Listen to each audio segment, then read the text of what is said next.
This is the Georgia Farm Monitor. Since 1966, your source for state and national agribusiness news and features for farmers and consumers about Georgia's #1 industry, agriculture. The Farm Monitor is produced by the state's largest general farm organization, the Georgia Farm Bureau. Now, here are your hosts, Ray DeLessio and Kenny Burgamy. All right, hope you're ready for everything and anything related to ag, because that's what we do. Greetings to you. Welcome to another edition of the Georgia Farm Monitor. I'm Ray DeLessio. And I'm Kenny Burgamy. Coming up on today's program, despite the fact Georgia's watermelon harvest is running just a little bit behind schedule, one producer we spoke with thinks the wait will result in sweet rewards for producers. Also, Georgia's new FFA state officers get a glimpse of the daily operations here at the GFB headquarters. Hear from new President Avery Duncan on why having a connection with Farm Bureau is so important. And then later. Hey everybody, Ranger Nick here. Coming up, you're interested in pond management and want to find out ways that you can grow bigger and better fish. Stick around. All that and so much more right now on the Georgia Farm Monitor. All right, Nick, thank you so much. Well, what would the month of June be without a story on watermelons? We visited with a few folks in South Georgia that told us Cook County is still a great place to grow the watermelons in the summertime, and the late harvest is still looking good. Britt Blozier of Evergreen Produce in Adel is on the verge of a huge harvest just in time for the 4th of July and said the weather this year has played a part in producing very sweet melons. Some years, you know, we get a lot of rain during the growing season and I feel like it kind of takes away a little of the sweetness. But the sunshine and lots of sun and just makes that melon sweeter. It just brings that bricks content up and just makes for a really sweet melon. Blozier said he knows watermelons complete any backyard barbecue and family functions during the summer. He said he's working hard to fight any issues associated with an on-again, off-again rain schedule that they've had in the last few months. Our main disease right now is Phytophthora in our lower wet spots. Maybe where water's holding is where Phytophthora normally begins. So we're just having to keep rotating different chemistries of like Presidio or Zampro and different Phytophthora materials. And we even use, you know, some foliar fertilizer to kind of help with it also to keep the vines up and growing. Keeping an eye on the 100 acres of melons with Blozier in Cook County is the Extension Coordinator Tucker Price. I typically get a lot of calls through the watermelon season. You know, the farmers, we are very knowledgeable of what diseases to look out for, very knowledgeable of what fungicides to put out at certain times of the year. And it's all very proactive. You want to stay one step ahead of the disease before it even gets out in the field. The young South Georgia producer said he's proud to be harvesting in what was once known as the watermelon capital of the world. That's right, that's right. I mean, Adel once held the National Watermelon building. So Cook County was one of the early players in the watermelon industry. The president of the Adel Cook County Chamber of Commerce, Jerry Connell, still talks about the community's longtime standing with watermelons. There's no question that at that time, Adel was the watermelon capital of the world. Of course, since that has changed somewhat in modern times, but at that time, they had over 3,500 members in the Growers Association, and they served 30 states and about 21 different countries. Blozier told us you'll find a lot of his watermelons in a lot of the Publix grocery stores across the Southeast and beyond. The Publix is here in Atlanta and Jacksonville and Lakeland, Florida. And then we ship, you know, other melons across up the East Coast and maybe even across the country in some instances. And next week, the Watermelon Talk continues as Ray and Marcia cook up some special recipes using watermelon on the Meals from the Field report. Ever heard of fried watermelon? Well, it's on the menu. Again, Meals from the Field next week right here on the Georgia Farm Monitor. Well, with more than 300,000 acres planted, Georgia remains one of the top wheat-producing states in the Southeast. And even though this year's crop looks to be another good one, there were some obstacles farmers had to overcome. Damon Jones with that report. All across the state, you're likely to see plenty of cutting, baling, and hauling going on in the fields as farmers are harvesting the last of their wheat crop. And while most people think of the Midwest being the wheat capital of the U.S., Georgia also knows a thing or two about producing this winter crop. It's been a pretty good year for us. Obviously, you shoot for the stars, but we were able to come out. On the south end of the county, we're averaging about 70 bushels an acre right now. And on the northern end, it's getting closer to 80, which is what we're really looking for. So we're happy with that. However, that production hasn't come easy, as farmers have had to deal with pests and diseases throughout the process, including one in particular. The biggest problem that we've had, and I think it's kind of been across the state for us, it has been Fusarium. That's kind of been what's bothered us a bit this year. And then also having to spray for the bugs that we've had, the aphids. We came across and had to do that one time, and then the fungicide twice with the Fusarium. So we were battling that pretty big this year, and for what we've had to deal with, it's turned out really well for us. And if that weren't enough to deal with, farmers have also struggled with feral hogs damaging their fields. It's a newfound problem that thankfully hasn't affected the entire county. And it's more the northern end of the county that we've struggled with that. We don't have any problems in the fields that we've got on the south end. But this year, I mean, huge areas where they'll just get in and root it out. And that's been a big problem for us. Despite those hurdles to overcome, weather really hasn't been one of them. We really can't complain. We've had years in the past where we couldn't get in at all, or we weren't getting any rain at all and having to irrigate the entire time. So overall, we've been really pleased and very thankful for what we have been able to do. As for the harvest itself, rain has pushed back the schedule a bit, making it a busy few weeks for the farmers. You know, as quick as we can get it cut and hauled off, we're baling it. We are moving bales out of the field. We're planting cotton right behind it. So a lot going on, you know, all at one time, but hey, we wouldn't have it any other way, I guess.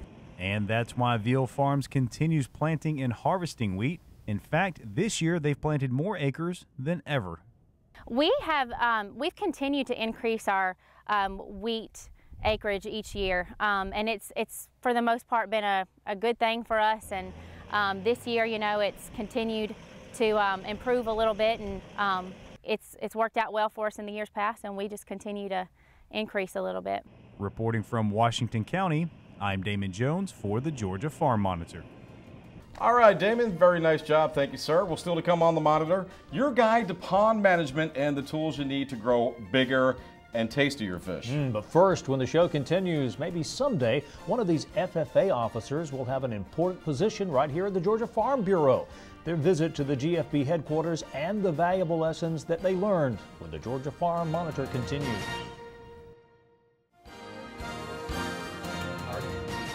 Military veterans came to USDA to talk about getting more former military into farming and ranching. We do understand the restorative value of linking folks back to the land and having a positive experience growing something and producing something. Retired Army Major Dave Biardi was recovering from combat injuries when farming presented itself. There was a Vietnam vet who would come to the hospital.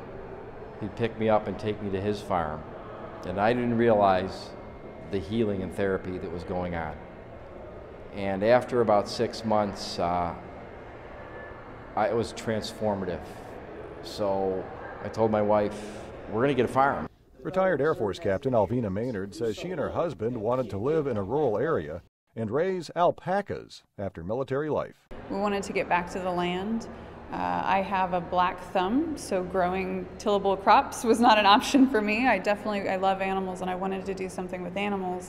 And retired Army Staff Sergeant Marvin Frank says ranching keeps him using his military skills. Keeps the organization skills together, it keeps your listings together, it keeps your timing portions together to make sure that everything is in order to coincide with the needs of the farm. By the way, the most recent farm bill contains many incentives to help military veterans start a career in agriculture. And farming is not just for rural areas. Farmers markets are a big deal in the Big Apple.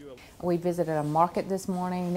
Even in kind of a cool, damp morning, there were a number of farmers there selling produce from as far as 3 hours away, but also some local folks. That's right, local farmers in New York City. And there are a lot of people and not a whole lot of land. So they're having to be creative, they're having to think about being flexible. There's folks using rooftops, they're using every little patch of ground that they have. For more on urban farming, check out the USDA blog. For the U.S. Department of Agriculture, I'm Bob Ellison.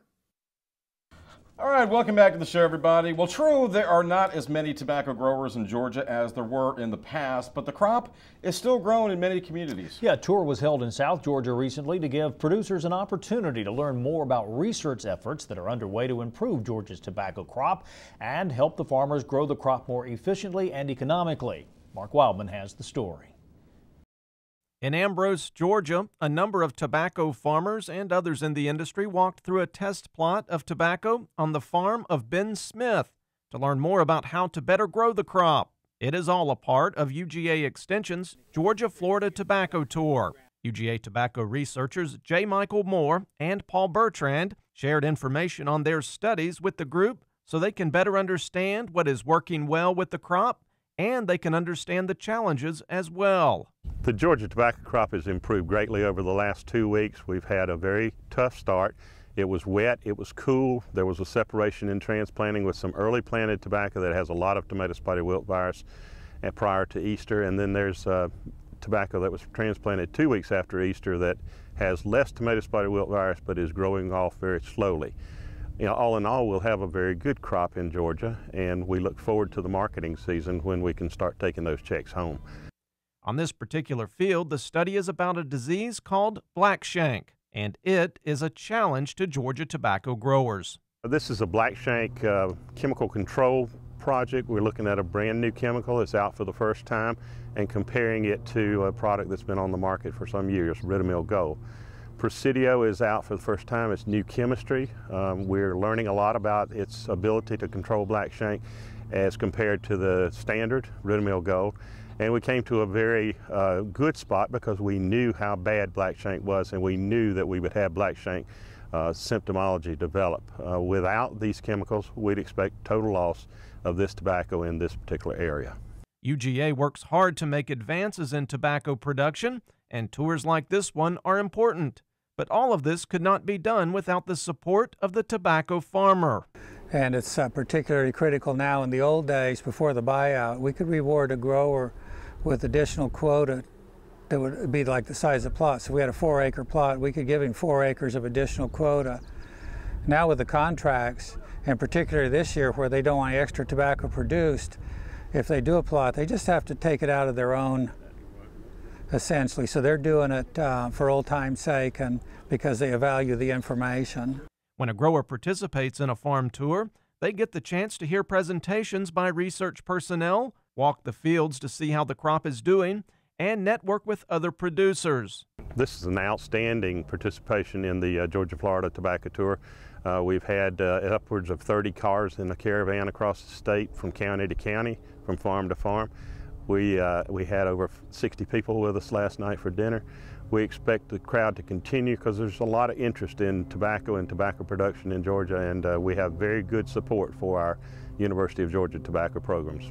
It is hard to measure just how important tours are for the industry, but as farmers are forced to do more with less, the information gathered on this tobacco tour will be vital for the farmers and the economy of the communities they farm in.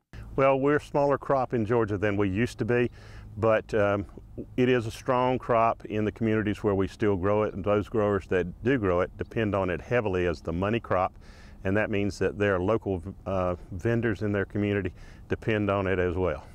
In Coffee County, I'm Mark Wildman for the Georgia Farm Monitor. All right, Mark, thank you, sir. Well, every year, incoming Georgia FFA officers get a chance to spend the day here at GFB headquarters and hear from different department members about how the organization supports Georgia agriculture. Now, this year, the group heard from Field Services Director Mike Copeland, the Legislative Department's Matthew Smith, and Alex Bradford, among others. And they even got a chance to visit the Monitor studio and have a picture taken with Georgia Farm Bureau President Zippy Duval. We're hoping that during their FFA years they'll become very aware of what Farm Bureau does for them and their families and their community and this great industry we know as agriculture. And that they'll stay plugged in during that undergrad time, and then when they become young adults looking for jobs, they seek us out for a job or either look for a place to volunteer in our organization as far as developing policies for our industry. It's important to make these connections because relationships are always important in our life. We may be, like Mr. Zippy Duval was telling us earlier, we may be stranded on the side of the road and we need to have a relationship with the person to help us. In FFA we have tons of sponsors that help us each and every year. And by having this connection with the Farm Bureau, they can understand what our goal and what we are trying to relate to the members. And they can also tell us what their goal is and how we can relay that to the members. And in the end, we can tell FFA members how they need to support Farm Bureau and all that they do because they give so much to the FFA members and the Georgia FFA Association. All right, when we come back, Ranger Nick rolls up his sleeves and his pants in hopes of helping you grow bigger and tastier fish in your pond. But first, as we go to break, we turn our attention back to the Georgia FFA program to give you an up-close and personal profile of one of this year's new state officers. My name is LaCoyas Hodges. I'm your Central Region State Vice President from Peach County High School. And a little bit about my ag background. I've been in ag education classes for about 3 years now, and I want to move on in a career in agricultural education, and I want to go back to my hometown, Peach County. As a freshman coming into high school, I didn't know what my place was going to be, so I tried chorus in a bunch of different organizations, and I just really didn't fit. So when I joined this ag class, my advisor, the first thing she said on the first day was, just be yourself. For future plans, I definitely see becoming an agricultural educator in the state of Georgia and just moving back to my hometown and really connecting with those students like myself. Growing up in an urban area where agriculture really isn't a big thing, I would like to go back and educate those people on agriculture and just becoming great leaders. To learn more about the National FFA organization, log on to ffa.org.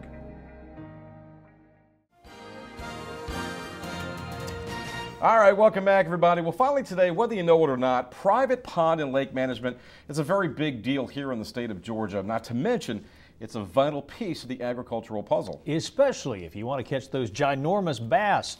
In this month's Ranger Nick, UGA professor Dr. Nick Furman talks to a well-respected expert on this particular subject. You know, a year ago, we taped a show about pond management. I went online, checked out some of the YouTube views of that, and found out that 3 times the number of views have happened for that show than our other ones. It's obviously of importance. I'm joined by an important guy today.